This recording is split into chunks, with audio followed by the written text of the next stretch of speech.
Ռեոփնի եթերում Ռենյուզի նոյեմբերի 20-ի առաջին թողարկումն է, ես Մերի Դանիելյանն եմ, բարի լույս, այս թողարկմանը կամփոփենք նախորդ օրվա եւ գիշերը տեղի ունեցած կարևոր իրադարձությունները։ Թուրքիան կբացի Հայաստանի հետ սահմանը, երբ ստորագրվի խաղաղության պայմանագիրը Ադրբեջանի հետ, Թուրքիայի արտգործնախարարն է հայտարարել։ Օգոստոսին Վաշինգտոնում այն նախաստորագրվել էր, բայց Ադրբեջանը չի շտապում ստորագրել, պահանջներ ունի, օրինակ փոխել սահմանադրությունը։ Հական Ֆիդանը ավելի հեռուն է գնացել, ասելով, որ եթե մենք այս պահին կարգավորենք հարաբերությունները, կվերացնենք Ադրբեջանի հետ խաղաղության համաձայնագիր ստորագրելու ամենամեծ պատճառը Հայաստանի համար։ Հետևաբար, ասել է Ֆիդանը, կարող ենք բախվել տարածաշրջանում սառեցված հակամարտության հնարավորությանը։ Երբ Թուրքիայի ազգային մեծ ժողովում Ֆիդանն այս հայտարարություններն էր հնչեցնում, Ստամբուլում Հայաստանի ազգային ժողովից պատվիրակությունը մասնակցում էր ԵԱՀԿ խորհրդարանական վեհաժողովին։ Հայկական պատվիրակության ղեկավարն այնտեղ հայտարարել է, որ հայ-թուրքական հարաբերությունների կարգավորման գործընթացը շուտով կբերի դրական արդյունքների։ Ստամբուլը դարձել է հարավային Կովկասի խաղաղ ապագայի վերաբերյալ պատմական, բայց եւ հակասական հայտարարությունների թատերաբեմ։ Մինչ հայկական պատվիրակությունը ԵԱՀԿ խորհրդարանական վեհաժողովի ամբիոնից հայտարարում էր Ադրբեջանի հետ խաղաղության հաստատման մասին եւ լավատեսություն հայտնում Թուրքիայի հետ հարաբերությունների կարգավորման հարցում, Թուրքիայի արտգործնախարար Հական Ֆիդանը սեփական երկրի խորհրդարանից սառեցնում էր սպասումները Հայաստանի հետ սահմանի բացումը պայմանավորելով Երևանի եւ Բաքվի միջև վերջնական խաղաղության համաձայնագրի ստորագրմամբ։ ԵԱՀԿ խորհրդարանական վեհաժողովի աշնանային նստաշրջանում հայկական պատվիրակության ղեկավար Սարգիս Խանդանյանը հանդես եկավ հայտարարությամբ։ Այսօր այս խորհրդարանական վեհաժողովի պատմության մեջ առաջին անգամ ես պատիվ ունեմ ուրախությամբ հայտարարելու, որ Հայաստանի եւ Ադրբեջանի միջև խաղաղություն է հաստատվել։ Օգոստոսի 8-ին Վաշինգտոնում ստորագրված պատմական խաղաղության հռչակագիրը ամուր եւ իրական հանձնառություն է երկու երկրների կողմից առաջ մղելու խաղաղության գործընթացը եւ վերջապես փակելու հակամարտության էջը։ Այստեղ Թուրքիայում գտնվելով չեմ կարող չարտահայտել իմ լավատեսությունը, որ Հայաստանի եւ Թուրքիայի միջև հարաբերությունների կարգավորման գործընթացը նույնպես շուտով կբերի դրական արդյունքներ։ Այժմ ընթացող կառուցողական եւ ակտիվ քաղաքական երկխոսությունը մեզ հույս է տալիս, որ այն շուտով կվերածվի մեր հարաբերությունների ինստիտուցիոնալացման, սահմանների բացման եւ ավելի լայն համագործակցության։ Նույն հարթակից հայկական պատվիրակության անդամ Արտուր Հովհաննիսյանն էլ ընդգծեց ժողովրդավարական ընտրությունների կարեւորությունը որպես խաղաղության հիմք։ Մեզ համար միանշանակ է, որ խաղաղության կարևորագույն հիմքերից են ժողովրդավարական ընտրությունները, որոնց պարագայում հնարավոր է մարդու իրավունքների եւ միջազգային պարտավորությունների հարգումն ու պահպանումը։ Այստեղ է, որ մենք բախվում ենք ժողովրդավարության վրա հարձակումների, թե ուղիղ, թե հիբրիդային գործիքների միջոցով։ 2 օր առաջ Հայաստանի խոշոր քաղաքներից մեկում մենք տեսանք այս ամենը, բայց ուրախությամբ կարող եմ ասել, որ հաղթեցին ժողովրդավարությունն ու խաղաղության օրակարգը։ Զուգահեռաբար Թուրքիայի խորհրդարանում արտգործնախարար Հական Ֆիդանը 2026 թվականի բյուջեի քննարկմանը հայտարարեց, որ Թուրքիան Հայաստանի հետ հարաբերությունները կկարգավորի միայն այն բանից հետո, երբ Երևանն ու Բաքուն կստորագրեն վերջնական խաղաղության պայմանագիրը։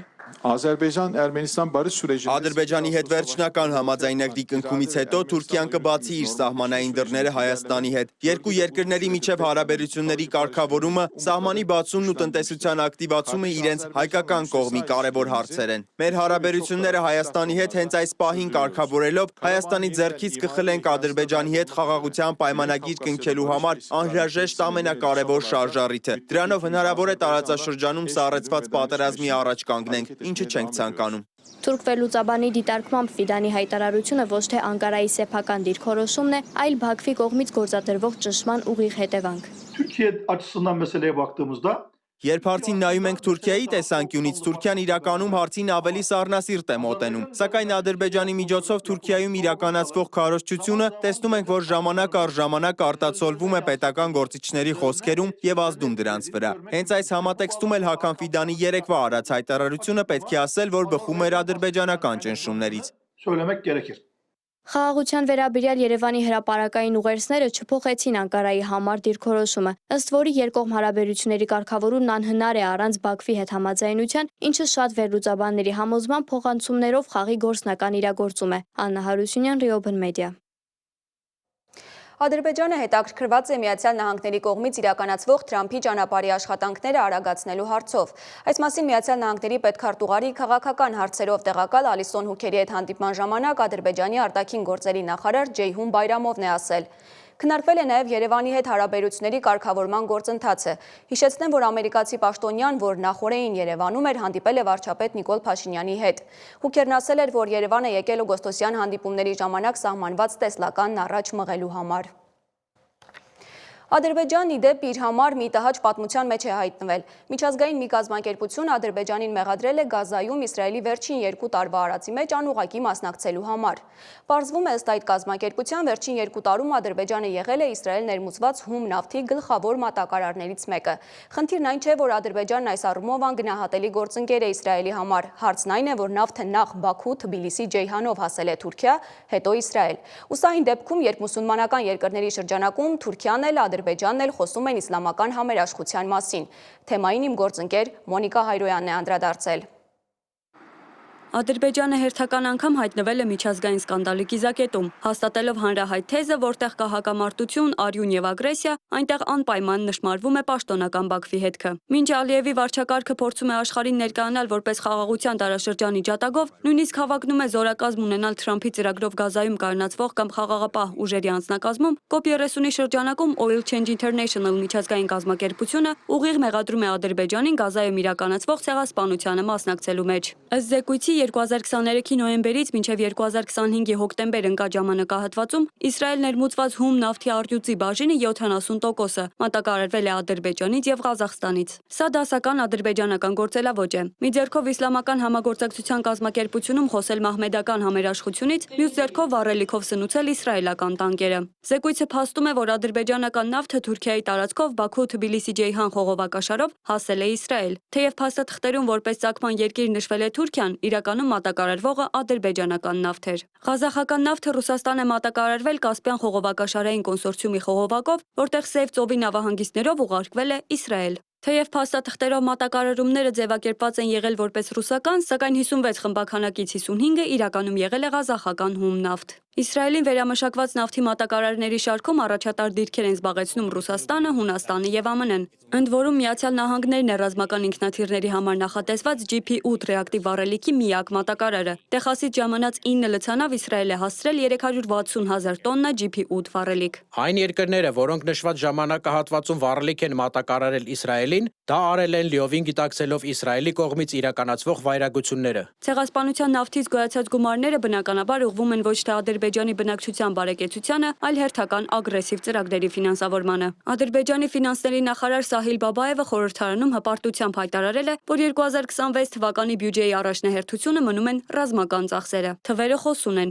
Ռազմական եւ անվտանգային ծախսերի համար նախատեսվել է 8.7 միլիարդ մանատ կամ ավելի քան 5.1 միլիարդ դոլար, բյուջեի ծախսերի 21%-ը, ինչը 319 միլիոն մանաթով կամ մոտ 188 միլիոն դոլարով ավելի է ընթացիկ տարվանից։ Սա հստակ ազդակ է, որ Ադրբեջանը որպես տարածաշրջանային ագրեսոր չի պատրաստվում կանգ առնել։ Հավելենք սրան եւս 3.5 միլիարդ մանատ կամ ավելի քան 2 միլիարդ դոլար, որը հատկացվելու է օկուպացված տարածքներում ամրապնդվելուն, ընդհանուր առմամբ մինչև տարեվերջ այդ թիվը կհասնի 22 միլիարդի կամ շուրջ 13 միլիարդ դոլարի, եւ պարզ կդառնա, որ Բաքուն կառուցում է ոչ թե տնտեսություն, այլ ռազմական հսկա պլազդարմ։ Բաքվի ագրեսիվ եւ երկակի քաղաքականությունը չէր կարող անհետևանք մնալ տարածաշրջանային հարաբերություններում։ Իրանի հետ առևտրաշրջանառության կտրուկ անկումը դրա վառ ապացույցն է։ Ընթացիկ տարվա 7 ամիսներին Ադրբեջանից Իրան արտահանումը արժեքային տեսքով նվազել է ռեկորդային 65%-ով։ Սա ցույց է տալիս, որ Բաքուն դառնալով իսրայելական քաղաքականության կցորդը տարածաշրջանում, կորցնում է վստահություն անգամ իր անմիջական հարևանների միջավայրում։ Մոնիկա Հայրոյան, Reopen Media։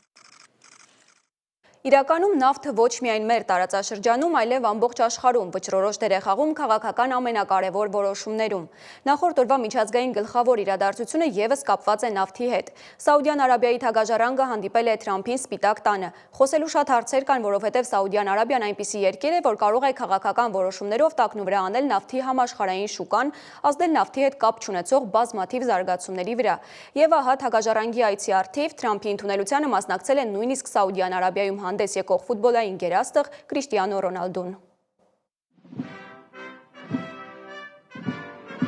Սպիտակ տանը կայացած Միացյալ Նահանգների նախագահ Դոնալդ Թրամփի եւ Սաուդյան Արաբիայի թագաժառանգ արքայազն Մուհամմադ Իբն Սալման Ալ-Սաուդի հանդիպումը նշանավորվեց երկու երկրների միջև հարաբերությունների խոշորացման ուղղված մի շարք կարևորագույն հայտարարություններով։ Վաշինգտոնում կայացած Պերճաշուք հանդիպման նպատակն էր ընդգծել Ռիադի հետ ռազմավարական գործընկերության նոր մակարդակը։ Չնայած լրագրող Ջամալ Խաշոգչիի 7 տարի առաջ Ստամբուլում Սաուդյան պետության հյուպատոսարանում տեղի ունեցած դաժան ու աղմկոտ սպանության շուրջ առկա հակասություններին։ So that's why tonight I'm pleased to announce Այսօր երեկոյան ես ուրախ եմ հայտարարել, որ մենք մեր ռազմական համագործակցությունը հասցնում ենք ավելի բարձր մակարդակի, Սաուդյան Արաբիային պաշտոնապես տրամադրելով ՆԱՏՕ-ի անդամ չհանդիսացող հիմնական դաշնակցի կարգավիճակ, ինչը շատ կարևոր է նրանց համար։ ԱՄՆ-ի եւ Սաուդյան Արաբիայի նոր դաշնակցային կարգավիճակն ամրապնդվեց ռազմավարական պաշտպանական համաձայնագրի ստորագրմամբ եւ թագավորությանը F-35 կործանիչներ վաճառելու պատմական որոշմամբ։ Տնտեսական ոլորտում Սաուդյան Արաբիան պարտավորվեց Միացյալ Նահանգներում իր ներդրումների ծավալը հասցնել $1 տրիլիոն,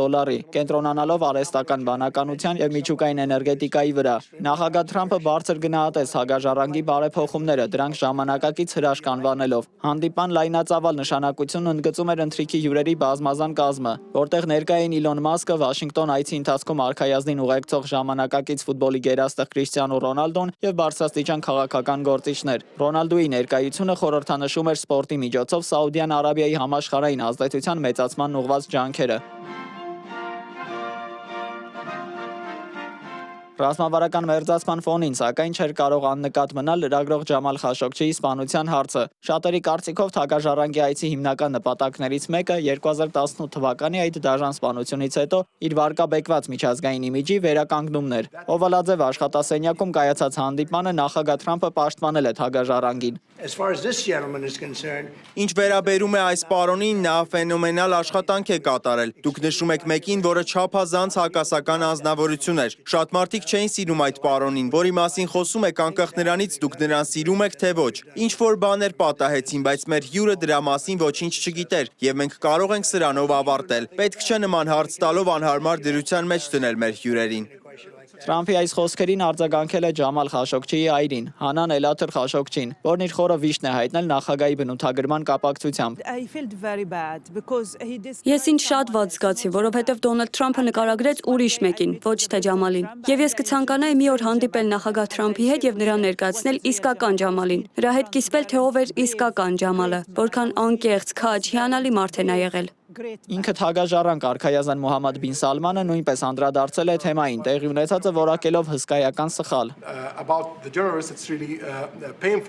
Ինչ վերաբերվում է լրագրողին, իսկապես ցավալի է լսել։ Գիտեք, երբ որևէ մեկը կորցնում է իր կյանքը առանց որևէ իրական նպատակի կամ ոչ օրինական ճանապարհով, եւ դա ցավալի է եղել մեզ համար։ Մենք Սաուդյան Արաբիայում ձեռնարկել ենք հետաքննության բոլոր անհրաժեշտ քայլերը եւ բարելավել ենք մեր համակարգը, վստահ լինելու համար, որ նման բան այլևս տեղի չի ունենա։ Դա ցավալի ու հսկայական սխալ էր, եւ մենք անում ենք հնարավոր ամեն ինչ, որպեսզի այն այլևս չկրկնվի։ Այցը տեղի էր ունենում ավելի լայն աշխարհաքաղաքական համատեքստում։ Դրանից մեկ օր առաջ ՄԱԿ-ի անվտանգության խորհուրդը ընդունել էր Միացյալ Նահանգների կողմից մշակված բանաձևը, որը ավանդություն էր տալիս Գազայում պատերազմը դադարեցնելու նախագահ Թրամփի ծրագրին եւ լիազորում էր Պաղեստինյան անկլավում միջազգային կայունացնող ուժերի տեղակայումը։ Ծրագրով նախատեսվում էր ստեղծել Գազայի խաղաղության խորհուրդ Թրամփի նախագահությամբ, որը կվերահսկի տարածքի վերակառուցումը եւ ապառազմականացումը։ Այս նախաձեռնությունը, որին դեմ է արտահայտվել Համասը, ցույց է տալիս Վաշինգտոնի ակտիվ ներգրավվածությունը տարածաշրջանային խնդիրների լուծման գործում, որտեղ Սաուդյան Արաբիան դիտարկվում է որպես առանցքային գործընկեր։ Դավիթ Գենջոյան, Open Media։ Շատ հետաքրքիր զարգացումներ են Ուկրաինայի ճակատագրի շուրջ։ Միջազգային լրատվամիջոցներում, այսինքն ոչ պաշտոնական տեղեկություններ են շրջանառվում, որ Թրամփի օգնական Ուիտկոֆը, որը հայտնի է Թրամփի խաղաղությունների գործարքներում իր դերով, հետաձգել է իր այցը Թուրքիա, որտեղ երեկ պետք է որ հանդիպեր Զելենսկիի հետ։ Միաժամանակ տեղեկություններ կան այն մասին, որ ռուս-ամերիկյան շփումները ոչ միայն չեն դադարել, այլև ակտիվ ընթանում են պարզապես ոչ հրապարակային եւ այն էլ խաղաղության հասնելու շուրջ։ Ուկրաինայի դեմ ռուսական նոր հարձակումների ֆոնին, որոնք տասնյակ քաղաքացիական անձանց շրջանում զոհերի եւ վիրավորների պատճառ են դարձել, դիվանագիտությունը փորձում է իր ճանապարհը հարթել։ Մինչ Ուկրաինայի նախագահ Վլադիմիր Զելենսկին եվրոպական շրջագայություն է սկսել ռազմական աջակցություն եւ հակամարտության կարգավորման բանակցային երկ փնտրելու նպատակով, Միացյալ Նահանգների բանակի երկու բարձրաստիճան պաշտոնյաներ չհայտարարված այցով ժամանել են Կիև, հստակ նպատակով վերակենդանացնել Ռուսաստանի հետ խաղաղության շուրջ փակուղի մտած բանակցությունները։ Զելենսկու եվրոպական շրջագայությունը մեկնարկել է Ֆրանսիայից, շարունակվել Իսպանիայում, որտեղ նա հանդիպել է թագավոր Ֆելիպե 6-րդի եւ կառավարության ղեկավար Պետրո Սանչեսի հետ։ Գլխավոր նպատակն է ապահովել ավելի մեծ ռազմական աջակցություն, հատկապես հակաօդային պաշտպանության համակարգերի տեսքով ռուսական հարձակումներին դիմակայելու համար։ Երբ մենք աշխատում ենք ՆԱՏՕ-ի առանցքային ծրագրի միջոցով եւ ձմռանը զենք ենք գնում Միացյալ Նահանգներից, եւ այս փաթեթը ձմռան համար է, մենք կենտրոնանում ենք ՊԱԿ-3 հրթիռների վրա, որոնք ամենամեծ դեֆիցիտն են։ Մենք փորձում ենք գումար գտնել հատկապես Պատրիոտ համակարգի հրթիռների համար։ Ի պատասխան Իսպանիայի վարչապետ Պետրո Սանչեսը հայտարարեց ֆինանսական եւ Ուկրաինայի վերականգնման ուղղված աջակցության խոշոր փաթեթի մասին։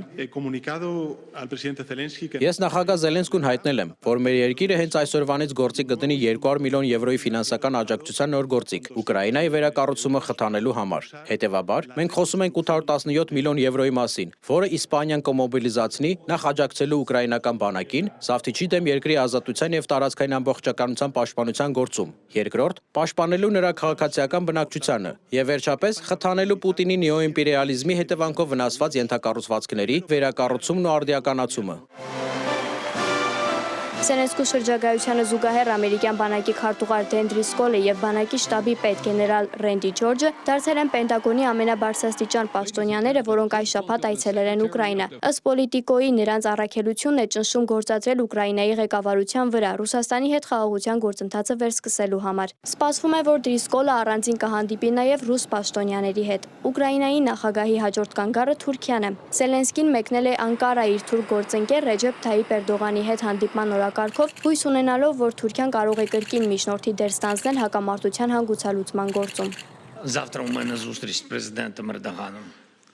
Передусім. Վաղը առաջին հերթին հանդիպում ունեմ նախագահ Էրդողանի հետ։ Մենք կխոսենք առավելագույն հնարավոր ուղիների մասին ապահովելու համար, որ Ուկրաինան հասնի արդար խաղաղության։ Կարծում եմ սա բավականին բովանդակալից խոսակցություն կլինի։ Այն կարող է երկար տևել կամ գուցե ոչ այնքան երկար։ Ես լավ հարաբերություններ ունեմ Թուրքիայի նախագահի հետ։ Մենք ունենք որոշակի դիրքորոշումներ եւ ազդանշաններ Միացյալ Նահանգներից։ Կտեսնենք վաղն ինչ կլինի։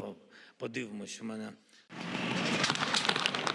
Միջդիվանագիտությունը ելք է փնտրում, պատերազմը շարունակվում է անխնա դաժանությամբ։ Անցած գիշեր ռուսական հրթիռների եւ անօդաչուների զանգվածային հարձակումը հարվածել է Ուկրաինայի արևմուտքում գտնվող Տերնոպոլ քաղաքին։ Նախագահ Զելենսկին հաստատել է հարձակումը։ Զոհվել է առնվազն 25, վիրավորվել 66 մարդ։ Հրթիռային հարվածը թիրախավորել է բնակելի շենք, որի վերին հարկերը փլուզվել են։ Ըստ պաշտոնյաների Ռուսաստանը գիշերվա ընթացքում հարձակել է ավելի քան 470 անօդաչու եւ 48 հրթիռ, որոնք թիրախավորել են նաեւ ենթակառուցվածքները։ Ուկրաինական Միրնոգրադ եւ Պոկրովսկ քաղաքները պաշտպանող ուկրաինական ստորաբաժանումները ջանում են ճեղքել շրջապատման օղակը։ Իսկ Կուպյանսկում ռուսական զորքերը շարունակում են առաջ շարժվել գրավելով թաղամասը թաղամասի հետևից։ Աննա Հարությունյան, Reopen Media։ Ուկրաինայի խորհրդարանի անդամները քվեարկել են Գերման Գալուշչենկոին եւ Սվետլանա Գրինչուկին պաշտոնանկ անելու օգտին էներգոատոմում կոռուպցիոն մեծ սկանդալի ֆոնին։ Քվեարկությունը ձախողվել էր, քանի որ ընդդիմությունը շրջափակել էր Ռադանի ամբիոնը պահանջելով ամբողջ կաբինետի հրաժարականը։ Համաշխարհային եւս մեկ խնդրի մասին։ Երեքշաբթի տեղի ունեցավ մեծ խափանում ամբողջ աշխարհում, Հայաստանում եւս տևական ժամանակ չէին աշխատում բազմաթիվ կայքեր, սոցցանցեր ու հավելվածներ։ Facebook-ը, X-ը, Telegram-ը, ChatGPT-ն եւ Spotify-ը։ Խափանման պատճառների մասին եւ ոչ միայն պատմում է Սիմոն Հովանիսյանը։ Ամերիկյան Cloudflare անպային ծառայության սերվերներում գրանցված խախտումը երեկ մենք լրատվամիջոցներս էլ զգացինք մեր մաշկի վրա։ Մի քանի ժամ կայքերը չէին աշխատում ամբողջ աշխարհում։ Տեղեկատվություն ստանալու աղբյուրը սոցիալական ցանցերն էին։ Իսկ ինչն էր պատճառը։ Cloudflare-ը պարզաբանում է տեղադրել։ Հաքերային հարձակման մասին տեղեկություններ չկան, պարզապես չափազանց մեծ ֆայլ է ի հայտ եկել եւ դա հանգեցրել է խափանման։ Սկզբում մենք սխալմամբ կարծեցինք, որ խնդիրը հիպերմասշտաբային DDoS հարձակման հետևանք է, սակայն հետո պարզեցինք հիմնական պատճառը եւ կարողացանք կանգնեցնել այդ չափազանց մեծ ֆայլի տարածումը, այն փոխարինելով նախկին աշխատող տարբերակով։ Cloudflare-ը, ինչպես Reopen-ի տեխնիկական աշխատակիցներն են նշում, բազմաթիվ գործառույթների հետ նաև կայքի անունը վերածում է IP հասցեի։ Ստացվում է կայքերը չեն խափանվել, խափանվել են այսպես կոչված ուղղորդիչը եւ թարգմանիչը։ Հանուն արդարության եկեք հասկանանք, որ հայկական սայթերից որևէ մեկին ոչինչ երեք չէր եղել, հա։ Այսինքն այդ բոլոր կայքերը, որոնք անհասանելի էին, իրականում կարող էին ընդամենը մի կոճակ անջատելով վերականգնել իրենց կապը, ուղղակի պիտի հրաժարվեին Cloudflare-ի տված DDoS պաշտպանությունից, այսինքն հայկական որևէ կայքի մեծաշուտ որևէ բան չէր եղել։ Պապյանը պատմում է, որ Cloudflare-ը նաև պաշտպանական գործառույթ ունի եւ եթե այն անջատեին, կայքերը հասանելի կլիներ, սակայն նման ռիսկի ամեն դեպքում պետք չէր գնալ։ Cloudflare-ը շատ մեծ ծառայություն է եւ իրականում շատերը իր մասին չգիտեն, որովհետեւ ինքը ուղղակի հոյակապ է աշխատում եւ դա է հենց իր գաղտնիքը, աշխարհի կայքերի 1/5-ը կարծեմ, եթե ոչ ավելին հիմնված են Cloudflare-ի վրա, Cloudflare-ը ոչ միայն պաշտպանություն է տալիս, այլ նաեւ բովանդակության հասանելիության ծառայություններ, թույլ է տալիս բազմաթիվ այլ սերվիսներ, միկրոսերվիսներ աշխատեն իր համակարգում, այնպես որ դրա վրա ինտերնետի մի շոշափելի ծանրություն է ընկած, ինքը ունի քեշավորող սերվերներ ամբողջ աշխարհում տարբեր տեղերում, նույն Հայաստանում ունի որոշակի ենթակառուցվածք, ինչի հետևանքով հայաստանյան այն կայքերը, որ Cloudflare-ից են օգտվում, ավելի արագ են բացվում, ավելի պաշտպանված են։ Եվ Cloudflare-ում շատ քիչ են այսպիսի խնդիրներ, այս են հազվագյուտ դեպքերից մեկն էր, որ սա եղավ։ Հաճախ օրինակ Telegram-ում կհանդիպեք հրապարակումների, Facebook-ի ու Instagram-ի խափանման մասին կամ հակառակը։ Երբեմն հայկական կայքերն են հաքերային հարձակման ենթարկվում։ Լինում է նաև, որ վրացական մի գյուղում ապրող Հայաստան անունով տատիկը որոշում է կտրել օպտիկայի մալուխն ու պատահաբար զրկում Հայաստանի ամբողջ հանրապետությունն ինտերնետից։ Հեշտ է արդյոք տեղեկատվական շրջափակման մեջ հայտնվելը։ Ինտերնետը մեկ հարվածով ոչնչացնել հնարավոր չէ։ Ինտերնետը իր բնույթով ստեղծվել է այնպես, որ նույնիսկ ատոմային պատերազմի ինքը կարող է դիմագրավել եւ ասում աշխարհը որ կործանվի, ինտերնետը կարող է մնա եւ շարունակի գործել, որովհետեւ դա բաժանված առանձին ենթացանցերի համակցություն է։ Դրա համար իրեն ասում են համացանց, այսինքն տարբեր ցանցեր իրար միացված են։ Եվ Հայաստանի ներսում էլ կա այսպես կոչված ցանց, որը կարող է նույնիսկ ամբողջությամբ անկախ քիչ թե շատ գոյատևել։ Պապյանը պատմում է, որ տարբեր ճանապարհներով է Հայաստանը կապվում աշխարհի հետ եւ դժվար թե հիմա կրկնվի տատիկի մալուխ կտրելու սցենարը։ Կա Starlink արբանյակային ինտերնետ կապակցելու հնարավորություն, ճիշտ է դա էլ կարող է անջատվել օրինակ Իլոն Մասկի ցանկությամբ։ Ըստ Պապյանի սեփականն ունենալը շատ թանկ կարժենա։ Նույնը Cloudflare-ի դեպքում, բայց կան տեղական օպերատորներ, օրինակ Զանգին, որ ինտերնետային կոլապսի ժամանակ Արցախում ներքին կապեր պահպանում։ Փորձեցինք կապվել ներքին գործերի նախարարություն, որ պարզենք պետական կայքերի անվտանգությունն ու պետական քաղաքականությունն այդ մասով։ Արձագանք դեռ չենք ստացել։ Իդեպ 2024-ից 25 թվականներին Կարմիր ծովում ենթադրաբար Եմենի ապստամբ հութիների ձեռամբ վնասվում էին ստորջրյա մալուխներ։ Դրանք կապում էին Եվրոպան, Ասիան ու Աֆրիկան, իսկ դրանց վնասումը ոչ միայն ինտերնետի խափանման էր տեսանելի, այլև տնտեսական լուրջ հետևանքներով։ Սիմոն Հովանիսյան, Reopen Media։ Վարչապետ Նիկոլ Փաշինյանն ընդունել է առաջնորդության համաշխարհային հիմնադրամի նախագահ, Նոր Զելանդիայի նախկին վարչապետ, ՄԱԿ զարգացման ծրագրի նախկին ղեկավար Հելեն Քլարկին եւ հույս հայտնել, որ հիմնադրամի հետ կստեղծվի սերտ համագործակցություն։ Քլարկը նշել է, որ հիմնադրամի նպատակն է աջակցել ժողովրդավարական քաղաքական առաջնորդությանը եւ լավ կառավարմանը նախկին առաջնորդների փորձը հասանելի դարձնելով ներկայիս առաջնորդների համար։ Քննարկվել են տարածաշրջանային տնտեսական գործակցության ընդլայնման եւ հաղորդակցային ուղիների ապաշրջափակման հետ կապված հարցերը, ինչպես նաև խաղաղության խաչմերուկ և թրիփ նախաձեռնությունները։ Եվս մեկ պաշտոնական լուր Հայաստանի արտգործնախարար Արարատ Միրզոյանը հեռախոսազրույց է ունեցել Սիրիայի իր պաշտոնակից Ասադ Ալ-Շայբանիի հետ։ Զրուցակիցները քննարկել են Հայաստանի և Սիրիայի միջև երկկողմ հարաբերությունների զարգացման հարցեր։ Զրույցի ընթացքում պայմանավորվածություն է ձեռք բերվել համատեղ ջանքերով, այդ թվում փոխայցելությունների միջոցով ակտիվացնել քաղաքական երկխոսությունը, զարգացնել փոխադարձ հետաքրքրություն ներկայացնող ոլորտներում համագործակցությունը։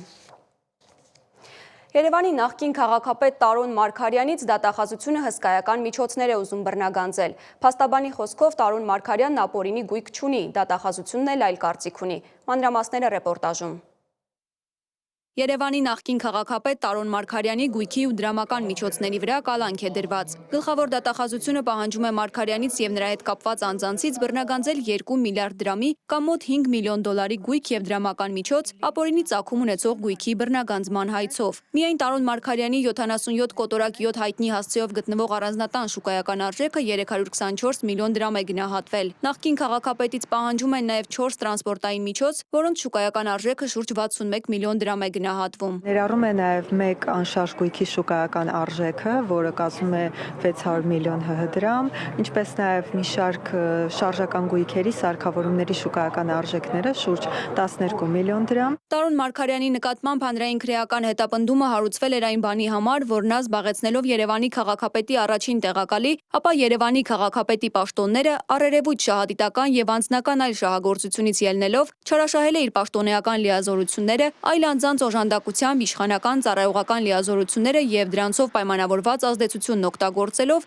օրինականացրել է հանցավոր ճանապարհով ստացած առանձնապես խոշոր չափերով գույք, վարչական պատասխանատվության միջոցներ չի կիրառել պետական սեփականություն հանդիսացող հողամասն ինքնակամ զավթած անձանց նկատմամբ։ Մարգարյանի փաստաբանը պնդում է, ապօրինի չհայտարարագրված հանցավոր ճանապարհով ձեռք բերված որևէ միջոց արկա չէ նախկին քաղաքապետի եւ իր ընտանիքի գույքային ֆոնդում։ Ըստ էության սույն գործի քննության ընթացքում դեռևս սույն գործով ուսումնասիրության փուլում դատախազության կողմից ներկայացված սկզբնական պահանջը մի քանի անգամ փոփոխվել է, յուրաքանչյուր անգամ փոփոխվել է նվազեցման տեսանկյունից։ Օրինակի համար սկզբնական դեռևս ուսումնասիրության փուլում որոշակի մեծ պահանջ էր որոշակի չափով, որը նվազեցվել է մեր կողմից ներկայացված հիմնավորումների արդյունքում։ Տարոն Մարգարյանի քրեական գործը գտնվում է նախնական դատալսումների փուլում։ Նա միակ բարձրաստիճան նախկին պաշտոնյան չէ, որի ունեցվածքը հայտնվել է իրավապահների ուշադրության կենտրոնում։ Ապօրինի ծագում ունեցող գույքի բռնագանձման գործընթացի շրջանակում քննվում են տասնյակ գործեր։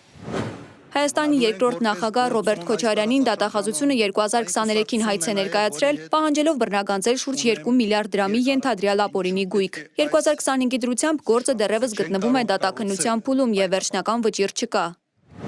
Գործարար Գագիկ Ծառուկյանի վերաբերյալ թեև 2024-ին դատարանը մասնակի վճիռ է կայացրել, նրա ընտանիքի անդամներից բռնագանձելով զգալի գույք եւ մոտ 1.3 միլիարդ դրամ, սակայն հիմնական գործը դեռևս ավարտված չէ։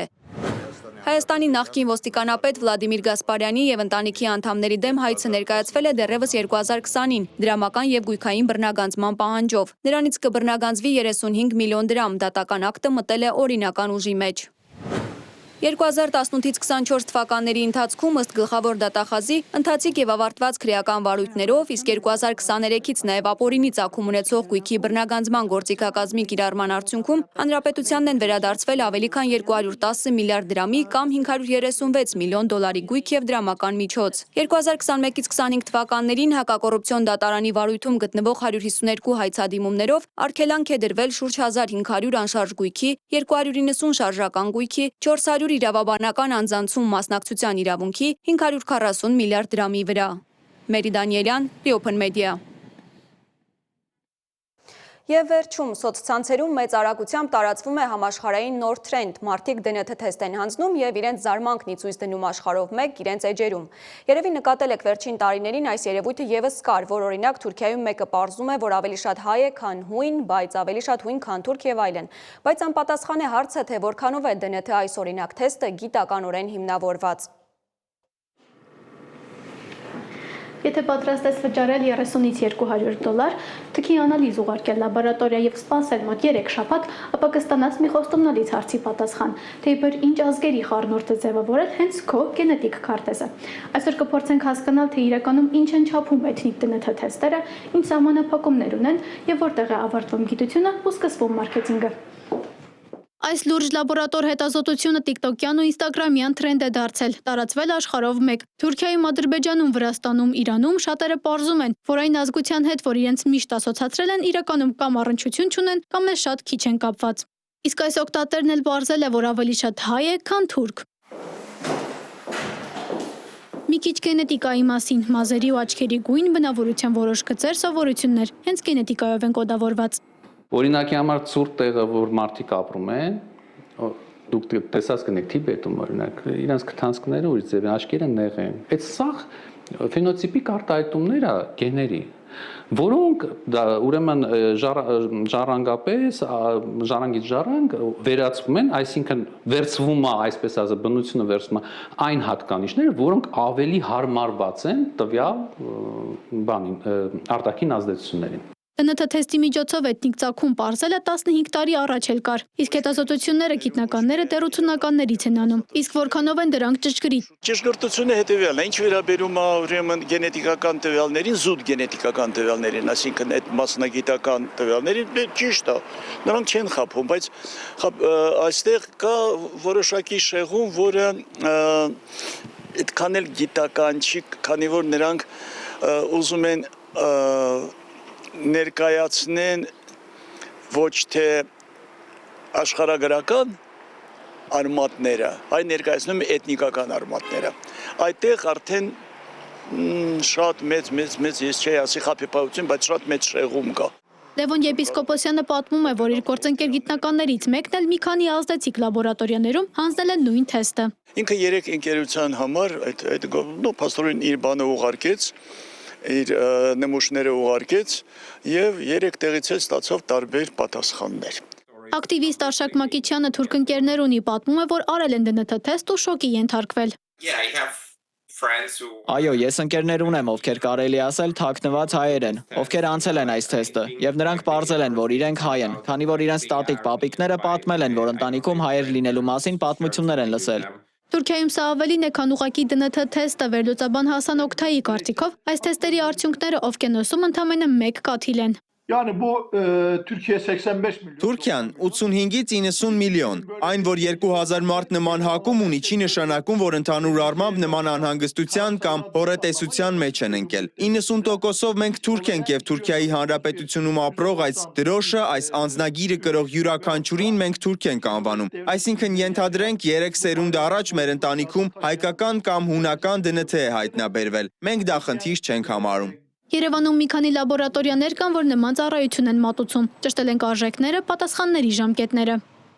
Լաբորատորիա համար 1, արժեքը 170,000 դրամ, ժամկետը 7-ից 10 աշխատանքային օր։ Լաբորատորիա համար 2, արժեքը 110,000 դրամ, ժամկետը 60 աշխատանքային օր։ Լաբորատորիա համար 3, արժեքը 74,700 դրամ, արժեքը 35 աշխատանքային օր։ Հայրական եւ մայրական կողմ 137,000 դրամ, 35 աշխատանքային օր։ Լաբորատորիաներում մեզ նաև ասացին, որ վերջին շրջանում պահանջարկը մեծացել է։ Պատճառը հենց TikTok-յան ու Instagram-յան թրենդներն են։ Անի Հովհաննիսյան, Լևոն Ոսկանյան, Ստեփան Տիգրանյան, Reopen Media։ Այս ժամի համար այսքան է, լուրերի մեր հաջորդ թողարկումը ժամը 13-ին է, իսկ ես ձեզ հրաժեշտ եմ տալիս։